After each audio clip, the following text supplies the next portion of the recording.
Praise the lord. ఈ దిన లేఖనాలు యోహాను సువార్త 1వ అధ్యాయము 1వ వచనము. ఆదియందు వాక్యముండెను, వాక్యము దేవుని యొద్ద ఉండెను, వాక్యము దేవుడై ఉండెను. ఆమేన్. దేవునికి స్తోత్రం. హల్లెలూయా.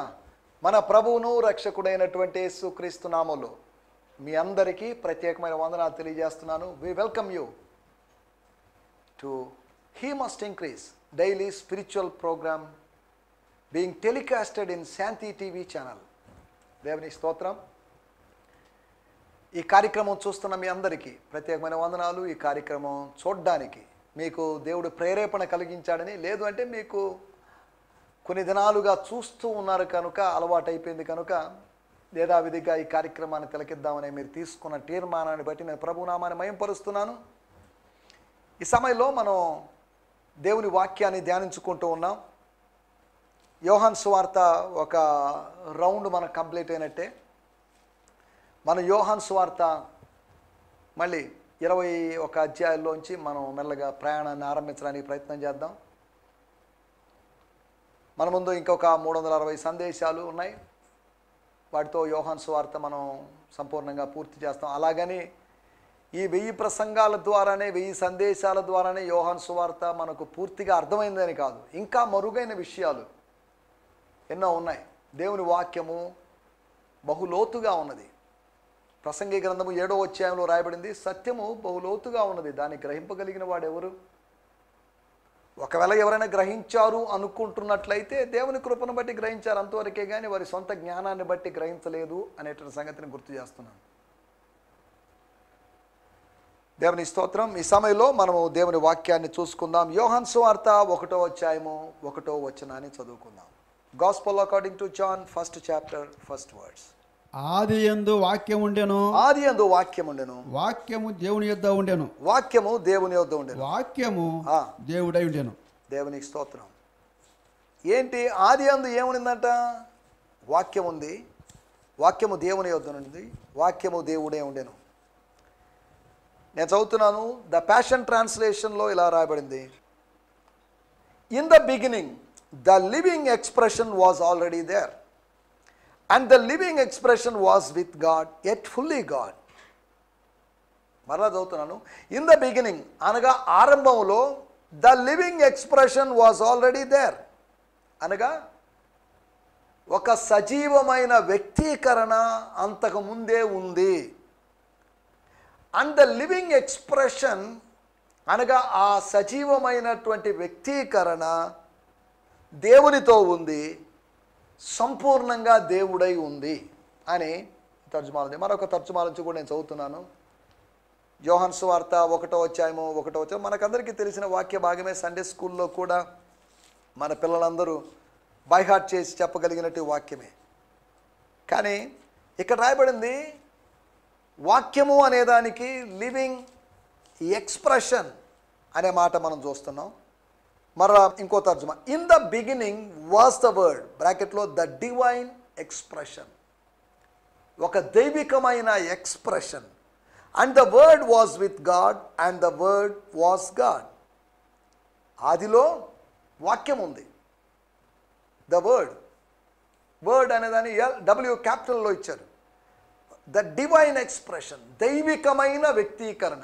ఇందాక సజీవమైన వ్యక్తీకరణ, ఇప్పుడు దైవికమైన వ్యక్తీకరణ. And the word was with God, దేవునితో ఉంది. ఈ దైవికమైన వ్యక్తీకరణ దేవుడై ఉన్నాడు. దేవుని స్తోత్రం.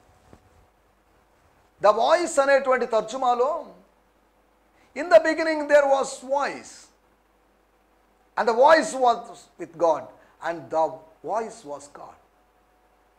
అనగా ఆదిలో ఓ శబ్దం ఉంది, లేకపోతే ఒక స్వరం ఉంది, ఆ స్వరము దేవుని యొద్ద ఉంది, ఆ స్వరమే దేవుడై ఉన్నాడు.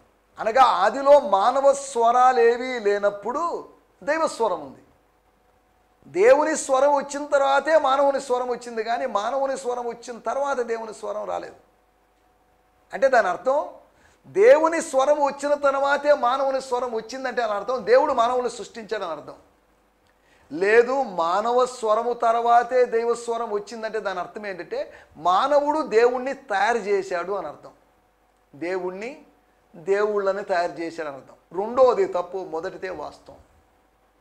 మానవుడికి సృజనాత్మకమైన శక్తి ఉంది, కానీ సృష్టించేటువంటి ఆ శక్తి మానవుడికి లేదు. మానవుడి శక్తియుక్తులు ఉన్నాయి, కానీ కలుగునుగాక అని చెప్పి సమస్తాన్ని మానవుడు కలుగు చేయలేడు. ఒకవేళ కలుగు చేస్తా కూర్చుంటే ప్రతి మానవుడు ఇలా చేసే పని అయితేనా సృష్టి అంత క్యావోస్లో, అంత అయోమయ పరిస్థితిలో ఉండేదేమో.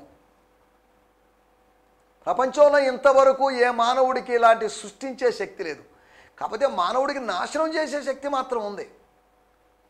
కట్టబడినటువంటి దాన్ని కూల్చేటువంటి శక్తో లేదా పడగొట్టేటువంటి శక్తి మాత్రం మానవునికి ఉంది. కానీ ఏది కట్టబడిందో, ఏది నిర్మించబడిందో దాన్ని పడద్రోయడం మాత్రం మానవుడికి తెలుసు. కానీ కట్టడం మాత్రం మానవుడికి, కట్టడం కష్టం కానీ పడద్రోయడం సులభం. ఈ దేవాలయాన్ని పడగొట్టండి, 3 రోజుల్లో నేను దాన్ని లేపుతానన్నాడు. వాళ్ళు అన్నారు 46 సంవత్సరాలు, ఎన్ని సుదీర్ఘ సంవత్సరాలు మేము కష్టపడి కడితే 3 రోజుల్లో లేపుతావా? కానీ అలాగే చేయలే అన్నట్టు పరిహాసంగా మాట్లాడారు. దాంట్లో మనం వెళ్ళలేదు. ఇప్పుడు మనం ఆలోచిస్తున్న మాట ఏంటి అంటే, ఆదిలో దేవుడున్నాడు, ఆదిలో దేవుడున్నాడు, ఓకే. ఆదిలో దేవుడు దేవుడుగా ఉన్నాడు, ఆదిలో దేవుడు స్వరంగా ఉన్నాడు, ఆదిలో దేవుడు శబ్దంగా ఉన్నాడు, శబ్దరాహిత్యంగా ఉన్నాడు, శబ్ద సహితంగా ఉన్నాడు. ఆదిలో దేవుడు అంటున్నప్పుడు యోహాను సువార్త 1వ అధ్యాయములో ఆయన త్రిత్వాన్ని కాదు, ద్విత్వాన్ని అనగా డ్యూయల్ రోల్ ఆఫ్ గాడ్ను మనం చూస్తున్నాం. కానీ ఆదికాండం 1వ అధ్యాయం 1వ వచనం చూస్తే ట్రినిటీని మనం చూస్తున్నాం. మనము, దేవుడు, దేవుని ఆత్మ, వీళ్ళిద్దరే కాదు మరొక వ్యక్తి కూడా ఉన్నట్టుగా సామెతల గ్రంథం 8వ అధ్యాయ ప్రకారం అర్థం చేసుకోవచ్చు. అనగా ఆదికాండం 1వ అధ్యాయము త్రిత్వాన్ని గురించి మాట్లాడుతుంది. అలాగని యోహాను సువార్త 1వ అధ్యాయం త్రిత్వాన్ని వ్యతిరేకించడం లేదు, త్రిత్వానికి వ్యతిరేకంగా మాట్లాడలేదు. అక్కడ కూడా ముగ్గురు మనకు కనిపిస్తున్నారు. కాకపోతే ఎక్కడ ఈ యోహాను సువార్త 1వ అధ్యాయంలో ఎక్కడ మాకు కనిపించలేదే ఆత్మ అని మీరు అంటారేమో. కానీ పిల్లలు అగుటకు లేకపోతే అధికారం అనుగ్రహించాడు కదా, పిల్లలు అవ్వడానికి కావలసినటువంటి ప్రేరణ, వాళ్ళకి కావలసిన ఒప్పుకోలు అనుగ్రహించినటువంటి వ్యక్తి పరిశుద్ధాత్మ దేవుడు. కాబట్టి త్రిత్వం కనిపిస్తుంది మనకు. ఆదిలో లోగోస్ ఉంది. ఇంతకుముందు కూడా మనం యోహాను సువార్త 1వ అధ్యాయం ఇంట్రడక్షన్ మనం మాట్లాడుకోం. లోగోస్, దేర్ వాస్ లోగోస్ అనగా వాక్కు ఉంది. అది మనిషి వాక్కు కాదు, దైవ వాక్కు. మత్తయి సువార్త యొక్క ఆరంభానికి, మార్కు సువార్త యొక్క ఆరంభానికి, లూకా సువార్త యొక్క ఆరంభానికి, సమదృక్పథల సువార్తల ఆరంభానికి, యోహాను సువార్త ఆరంభానికి వ్యత్యాసం ఉంది. మత్తయి సువార్త ఆరంభంలో రాజవంశాన్ని గురించి, హెరోదు వంశము, వంశావళి గురించి, వాటి గురించి రాయబడింది. మార్కు సువార్త యేసు ప్రభు, యోహాను యొక్క పరిచర్య, యేసు ప్రభు యొక్క పరిచర్య, వీటి గురించి రాయబడింది. లూకా సువార్త 1వ అధ్యాయంలో ఆ దేవాలయము, యాజకుడు, మత వ్యవస్థ, వీటి గురించి ఆరంభమైంది. కానీ యోహాను సువార్త నిత్యత్వంతో ఆరంభమైంది. నిత్యత్వంతో ఆరంభించబడి నిత్య జీవంతో ముగించబడినటువంటి సువార్త. నిత్యత్వంతో, ఇటర్నిటీతో ఆరంభించబడి ఇటర్నల్ లైఫ్తో యోహాను సువార్త ముగించబడింది. ఇప్పుడు యోహాను సువార్త ఇంట్రడక్షన్లోకి మనం ఎక్కువగా వెళ్ళలేదు. యోహాను సువార్త ఎవరు రాశారు అంటే, ఒక ఆయనేమో యోహానే రాశాడని ఎక్కువ మంది అభిప్రాయం. అంతేకాకుండా వేరే వ్యక్తులు కూడా రాశారని, ఇంకోటి మనకందరికీ తెలిసిన విధంగా, లేకపోతే తెలిసిన వ్యక్తి అయినటువంటి లాజరు యోహాను సువార్త రాశాడు అని చెప్పి కొంతమంది వాదించే వాళ్ళు ఉన్నారు. Author is Lazarus JN Sanders అనేటువంటి ఒక వ్యక్తి ఆయన చెప్పిన మాట, మోస్ట్ ప్రాబబ్లీ లాజరస్, జాన్ 11లో, యోహాను సువార్త 11లో ఉన్నటువంటి లాజరు దీన్ని రాసి ఉండొచ్చని, ఇలా సెరెంతియస్ అని, లేకపోతే వేరు వేరు వ్యక్తులు రాశారని చెప్పేసి ఇలా వేరు వేరు వాదాలు ఉన్నాయి. రచయిత ఎవరు అనేది కాదు, కానీ ఇందులో సందేశం ఏంటి అనే దాన్ని మనం ఆలోచించడానికి ప్రయత్నం చేస్తాం. ఇప్పుడు మన పాయింట్లోకి వచ్చేద్దాం. వాక్యం యొక్క విశిష్టతలు, the unique natures, unique features are the silent futures of the word of God. The word అంటున్నామంటే ఆ వర్డ్కి ముందు వేరొక వర్డ్ లేదు, ఆ వర్డ్కి తర్వాత వేరొక వర్డ్ లేదు. వాక్యం యొక్క విశిష్టతల గురించి, 3 విశిష్టతల గురించి, అనగా 3 ప్రత్యేకతల గురించి మీకు జ్ఞాపకం చేయాలని ఆశిస్తున్నాను. దేవుని స్తోత్రం, హల్లెలూయా. మొట్టమొదటి మాట మనం ఆలోచిస్తే అపోస్తల కార్యములు 3వ అధ్యాయము 21వ వచనంలో మనం గమనిస్తే అక్కడ ఒక విషయాన్ని మనం చూడొచ్చు. ఆ వాక్యము ఎవరు అంటే, వాక్యము అంటే భాషను గురించో, వాక్యం అంటే ఒక పదకోశం గురించో, వాక్యం అంటే ఒక శబ్దాన్ని గురించి మాత్రం మాట్లాడుకోవడం లేదు, కానీ వాక్యం అంటే ఒక వ్యక్తిని గురించి మాట్లాడుతున్నాడు అని మనం అర్థం చేసుకోవచ్చు. ఆ వ్యక్తి ఎవరు అంటే ఈ అధ్యాయం కొద్దిగా జాగ్రత్తగా ఆలోచిస్తే యేసు ప్రభు అయినటువంటి సంగతి. ఆయన వాక్యం ఉండెను అనే తర్వాత 2వ వచనంలో ఆయన ఆదియందు అని రాయబడింది. అపోస్తల కార్యములు 3వ అధ్యాయము 21వ వచనంలో మనం చూస్తే అన్నిటికీ కుదురుబాటు కాలములో వచ్చునని దేవుడు ఆది నుండి తన పరిశుద్ధ ప్రవక్తల నోట పలికించెను. This is the one whom heaven must receive until the time of the restoration of all things, about which God has been speaking since the beginning by the mouths of his holy prophets. అంతవరకు యేసు పరలోక నివాసి అయ్యుండుట, అంతవరకు యేసు పరలోక నివాసి అయ్యుండుట ఆవశ్యకము. దేవుని స్తోత్రం, హల్లెలూయా.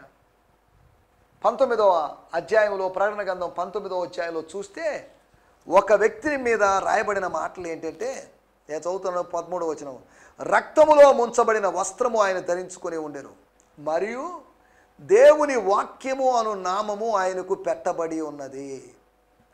ఒక వ్యక్తికి దేవుని వాక్యము అనే పేరు ఉందట. చాలామంది వ్యక్తులు దేవుని వాక్యం అనే పేరు కలిగిన యోహాన్ అనే వ్యక్తులు, సీమోన్ అనే వ్యక్తులు, వేరు రకాల వ్యక్తులు ఉన్నారు, కానీ వాక్యము అనే పేరు కలిగిన వ్యక్తి ఒకడే ఉన్నాడు. సరే, దాని ఎక్కువ వివరణలోకి కూడా వెళ్ళలేదు. మరొక వాక్యాన్ని కూడా మనం చదువుకుంటే 119వ కీర్తనలో 89వ వచనంలో మనం గమనిస్తే అక్కడ ఒక విషయాన్ని మనం గమనించగలం. 119వ అధ్యాయము 89వ వచనం, అక్కడ రాయబడినటువంటి మాటలు, standing firm in the heavens and fastened to eternity is the word of God. నీ వాక్యము ఆకాశమందు నిత్యము నిలకడగానున్నది. నిత్యము నిలకడగా ఉంది. ఆకాశము సృష్టించబడిన తర్వాత నుంచి నీ వాక్యము ఆకాశమందు ఉందంటే ఆకాశంలో ఉందని కాదు, ఆకాశానికి అవతల ఉన్నటువంటి మొదటి ఆకాశానికి, 2వ ఆకాశానికి అవతల ఉన్నటువంటి 3వ ఆకాశంలో ఉంది. 3వ ఆకాశం తర్వాత 4వ ఆకాశం లేదు. That is the last heaven. నీ విశ్వాసత తరతరములుండును. చాలండి సార్.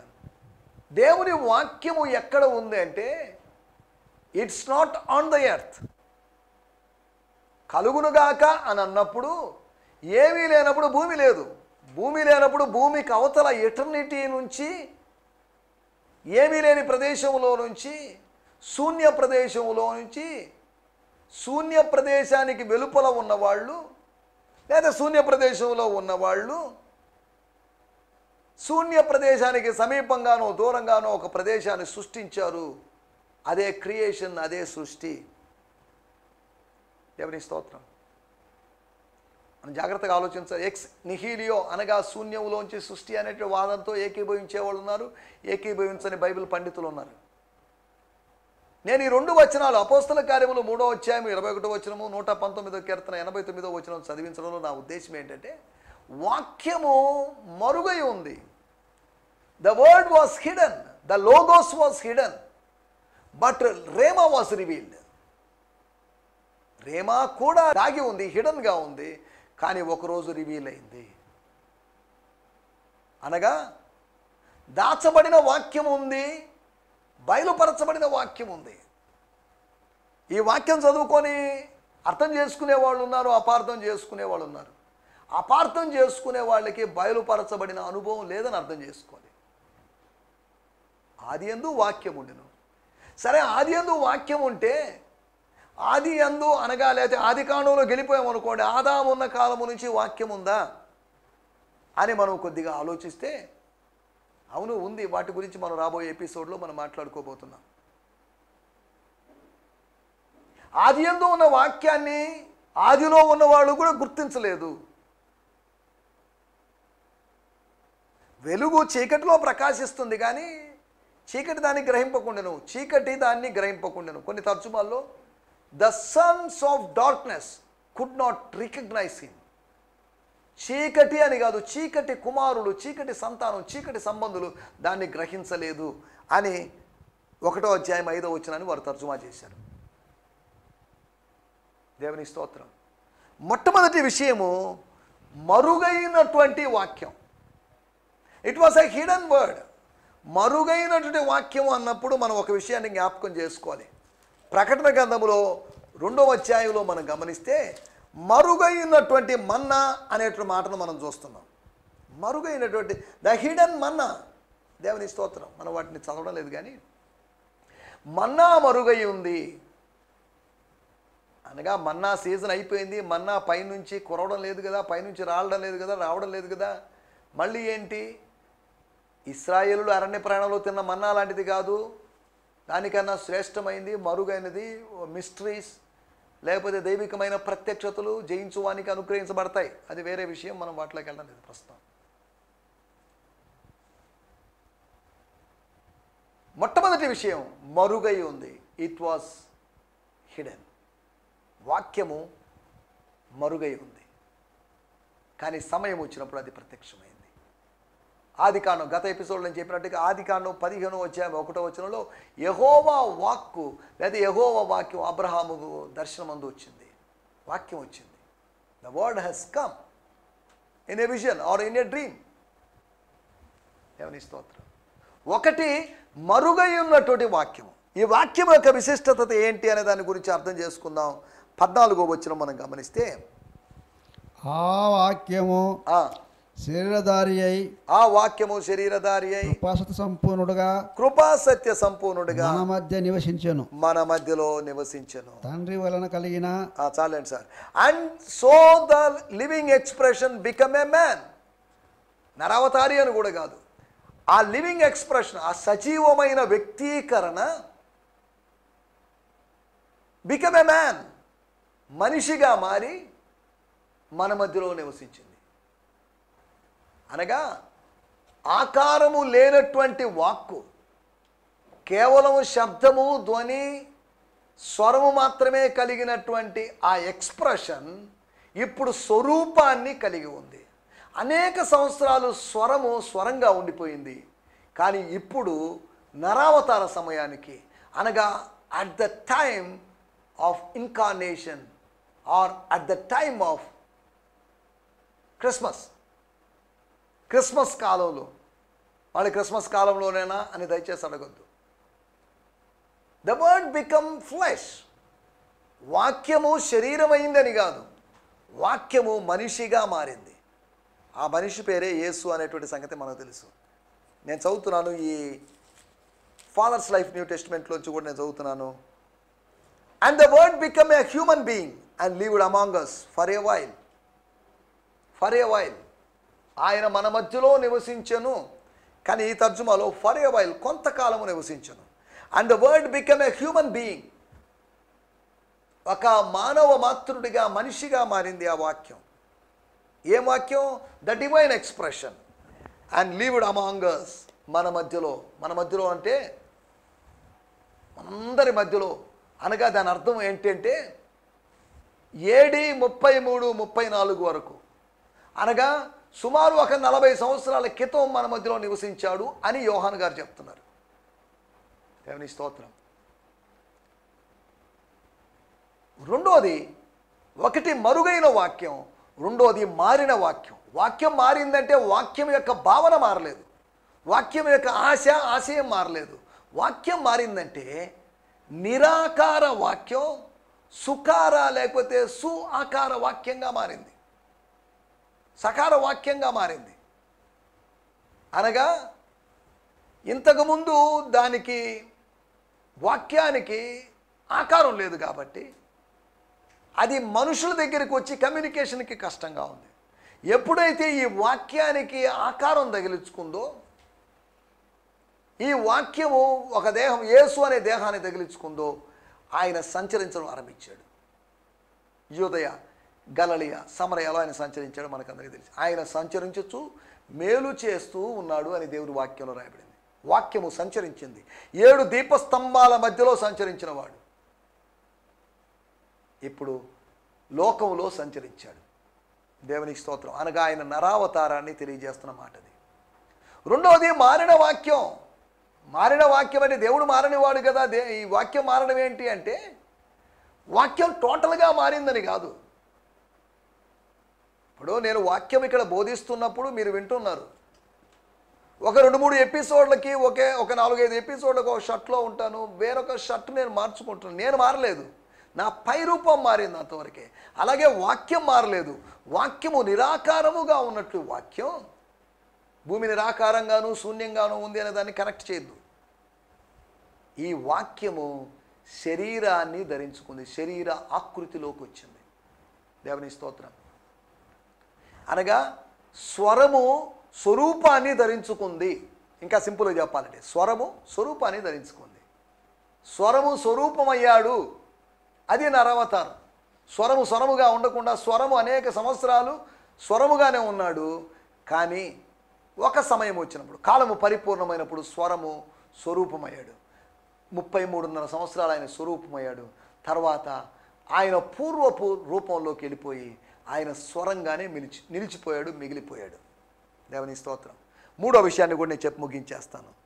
తర్వాత ఏం జరిగింది? ఒకటి అది మరుగైన వాక్యం, రెండోది అది మారిన వాక్యం, మూడోది వాక్యాన్ని గురించి మనం అర్థం చేసుకుంటే యోహాను సువార్త 10వ అధ్యాయము 35వ వచనం. లేఖనము నిరర్థకము కానేరదు కదా. అవును కదా. దేవుని వాక్యం ఎవరికి వచ్చనో వారే దైవములని చెప్పిన ఎడల, దేవుని వాక్యం ఎవరికి వచ్చనో వారు దైవములని చెప్పిన ఎడల, నేను దేవుని కుమారునని చెప్పినందుకు తండ్రి ప్రతిష్ఠ చేసి ఈ లోకమును పంపిన వానితో నీవు దేవదర్శనం చేయుచున్నావని చెప్పుదురా. If we call them gods to whom the word of God came and the scripture cannot be broken. అనగా దేవుని వాక్యము ఎవరికి వచ్చిందో వారు దైవములట. అనగా కీర్తనలో ఉన్నటువంటి ఆ కొటేషన్ని భక్తుడు ఇక్కడికి తీసుకొస్తున్నాడు, యోహాను గారు తీసుకొస్తున్నాడు. దాని అర్థం ఏంటంటే, బాబు నేను దేవుని కుమారుడు అని చెప్పిన దానికి మీరు ఆవేశపడి రెచ్చిపోయి రేగిపోతున్నారు. ఎందుకు దాని అంత అవసరమే ఉంది? నేను చెప్పింది దేవదోషణ కాదు, మీకు అలా మీరు అపార్థం చేసుకుంటున్నారు. ఎందుకంటే వాక్యం ఎప్పుడు చదవలేదా మీరు? 82వ కీర్తనలో న్యాయాధిపతులను ఉద్దేశించి గాడ్స్ స్మాల్ జీతో ఉన్నటువంటి అనే మాట ఉపయోగిస్తే, అటువంటిప్పుడు నేను దేవుని కుమారుడు అని చెప్పుకోవడంలో తప్పేముంది? 35వ వచనం నేను చదువుతున్నాను, దయచేసి వినండి. So if those who have the message of the scriptures are said to be gods, then why would you accuse me of blasphemy? ఎవరికైతే దైవ సందేశం వస్తుందో వారు దేవుని కుమారులు. అనగా వారికి దైవత్వాన్ని దేవుని వాక్యం ఆపాదించిందని కాదు. కొద్ది జాగ్రత్తగా ఆలోచించాలి. కొద్దిగా ఈ 1వ వచనము నుంచి 18వ వచనం వరకు ఉన్నటువంటి భాగాన్ని ఆదిలో వాళ్ళు పాడుకునేటువంటి పాట అని చరిత్రకారులు బైబిల్ పండితులు చెప్తున్నారు. దీన్ని లోగోస్ హిమ్ అన్నారు. లోగోస్ కీర్తన ఇది, లోగోస్ పాట ఇది, లోగోస్ గీతం అనగా వాక్య గీతం, లేకపోతే స్వరూప గీతం, లేకపోతే స్వర గీతం. ఇది దైవ స్వర గీతం. సరే, మనం వాటిలోకి ఎక్కువ వివరంలోకి వెళ్ళలేదు. మూడో పాయింట్ ఏంటంటే, ఒకటి మరుగైన వాక్యం, రెండోది మారిన వాక్యం, మూడోది మార్చిన వాక్యం. ఒక మనిషిని దేవుని కుమారుడిగా లేకపోతే దేవత్వపు అనుభవంలోకి దేవుని వాక్యం తీసుకొని వస్తుంది. ఒక మనిషిలోకి రక్తం పంపించినప్పుడు అతడు నీరసాన్ని కోల్పోతాడు. ఒక మనిషిలోకి సెలైన్ పంపించాం, డెక్స్ట్రోస్ పంపించాం, గ్లూకోజ్ పంపించాం, అతనిలో నీరసం తగ్గిపోతుంది. ఒక మనిషి లోపలికి ఏదో పంపిస్తున్నాం, ఒక మనిషి లోపలికి ఏదో పంపిస్తున్నప్పుడు అతనిలో మార్పులు కనిపిస్తాయి. ఒక మనిషిలోకి వాక్యం పంపించినప్పుడు, ఒక బెలూన్లోకి బుడ్డ లేదా బొడగా అనేటువంటి దాంట్లోకి కాస్త గాలి పంపించాం, గాలి పంపించినప్పుడు అది ఉబ్బింది, పెద్దదైంది, ఎక్స్పాండ్ అయింది. లేదు అంటే ఒక పెద్ద బెలూన్లో, ఎయిర్ బెలూన్లో దానికి వేడి గాలి పంపించాం, అది పైకి లేస్తుంది, పైకి వెళ్తుంది. ఎందుకు చెప్తానంటే ఏదో లోపలికి పంపించడం వల్ల ఏదో బాహ్యంగా కార్యం జరుగుతుంది. అది పైకి వెళ్ళడం కానీ, కదలడం కానీ, లేకపోతే ఇంకేదో జరుగుతుంది, లేకపోతే అందమైన ఆకారంలో కనిపించడం కానీ జరుగుతుంది. అలాగే దేవుని వాక్యం ఎవరికి వచ్చినో, ఎవరిలోకి వెళ్ళనో, ఎవరిలో పెనట్రేట్ అయిందో, అనగా నరావతారానికి ఒక వ్యక్తిలో వాక్యం ప్రవేశించడానికి తేడా ఉంది. ఇది మారుస్తున్నటువంటి వాక్యం, మారిన వాక్యం, మారుస్తున్న వాక్యం. మేమందరం దేవుళ్ళు లాంటి వాళ్ళమని మీరు పొంగిపోతున్నారే, అటువంటిప్పుడు నేను దేవుని కుమారుణ్ణని చెప్తే అది దేవదూషణ కాదు కదా. యోచించండి, ఆలోచించండి అన్నట్టుగా ప్రభు మాట్లాడుతున్నాడు. నా మాటలు నేను ఇక్కడ ముగించేస్తున్నాను. మరుగైన వాక్యము దేవుని వాక్యము, రెండోది మారిన దేవుని వాక్యం, మూడోది వచ్చేసి మార్చిన దేవుని వాక్యం. దేవుని వాక్యం మనల్ని మారుస్తుంది. ఇట్ ట్రాన్స్ఫార్మ్స్ అస్, మనల్ని రూపాంతరపు అనుభవంలోకి తీసుకొని వస్తుంది. అటు అనుభవం కోసం మనం ఎదురు చూద్దాం. దేవుళ్ళు అని పిలిపించుకోవాలని కాదు నా మాటల యొక్క ఉద్దేశం. దేవుని కుమారులు అన్నట్టుగా మనం లిటిల్ గాడ్స్ అనేటువంటి కొన్ని దుర్బోధల్లోకి మనం వెళ్ళడం లేదు. దయచేసి తల్లోంచండి, కళ్ళు మూసుకోండి, చిన్న ప్రార్థన చేసుకున్నాం. స్తోత్రం. ప్రభా, మీ వాక్యము ఎంతో గొప్పది. మీ వాక్యంలో సత్యాలు మీరు మాకు తెలియజేస్తున్నందుకు మీకు వందనం చేస్తున్నాం. వాక్యం యొక్క విశిష్టతను మేము అర్థం చేసుకుంటున్నాం. వాక్యము మరుగై ఉందని, వాక్యం మారిందని, వాక్యం మార్చిందని. వాక్యం మార్చింది, మా జీవితాలను వాక్యం మారుస్తుంది ప్రభువా. స్వరము మాత్రమే కలిగిన వాక్యము స్వరూపాన్ని ధరించుకోవడం, శరీరధారిగా మారడం, ఈ సత్యాలన్నీ మీరు మాకు బోధించినందుకు మీకు వందనం చెల్లిస్తూ, ఇంకా లోతైన సత్యాలు గ్రహించుటకు మీ మనస్సులను, మీరు మా మనస్సులను, మా మనోనేత్రములు వెలిగించి మీ కార్యం జరిగించమని యేసు క్రీస్తు నామములోనే ప్రార్థించగలుగుతున్నాం పరమ తండ్రి. ఆమేన్. ఆమేన్. దేవునికి స్తోత్రం. మీ అందరికీ వందనాలు. May God bless you. హల్లెలూయా. ఈ సందేశము మీకు ఆశీర్వాదకరంగా ఉందని నమ్ముచున్నాము. ప్రార్థన అవసరతల కొరకు మమ్మల్ని సంప్రదించవలసిన మా చిరునామా గిద్యోన్ మిషన్ చర్చ్, 6వ వీధి, శాంతినగర్, నెల్లూరు 4, ఆంధ్రప్రదేశ్. పిన్ 524004. మా ఫోన్ నంబర్లు 7036443613 మరి ఒక నంబర్ 9392293010. మా ఈమెయిల్ ఐడి gfihmi2015@gmail.com. దేవుడు మిమ్మును ఆశీర్వదించునుగాక. ఆమేన్.